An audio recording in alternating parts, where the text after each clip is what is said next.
Mga kasayang, ang pangalawang paraan naman po para ma-extend ang shelf life ng kamatis ay through canning. So ang gagawin po natin, kumuha po tayo ng tomato paste, tomato sauce, or tomato ketchup. Pero ngayon po, ang gagawin po natin ay tomato sauce.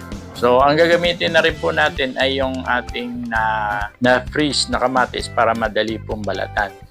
Sa iba po, ang ginagawa po, ibinoboil pa po nila yung kamatis para matanggal po yung balat. Pero dahil po pag binabad na ninyo tubig, madali na po mabalatan ang kamatis. So ayan po, pagkatapos po, igigisa po natin yan gamit po yung garlic and onion. At ilalagay na rin po natin yung nabalatan natin na kamatis.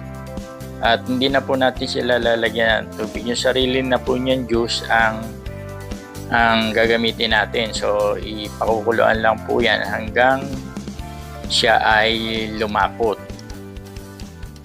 Ayan, dudurugin lang po natin hanggang makuha natin na po yung consistency niya.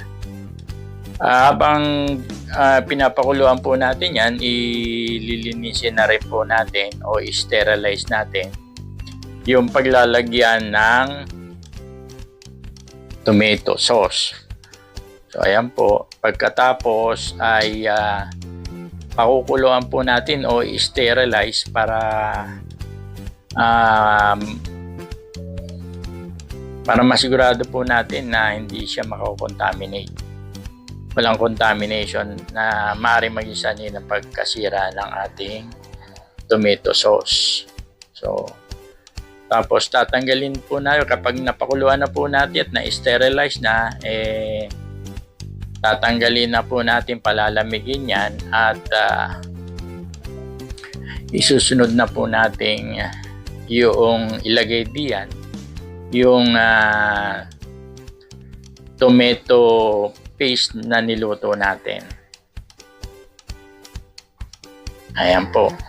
Ganyan lamang po. Pagkatapos po matuyo, ayan, ililipat na lang.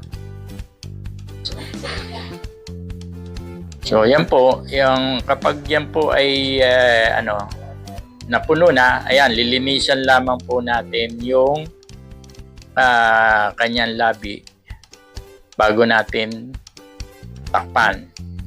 At ang next step po na gagawin natin ay pakukuluan po natin yan 35 minutes para yun po mamatay yung kung merong mga bacteria sa labas, at yun po para maselyuhan na rin po yung para mawala po yung hangin sa loob.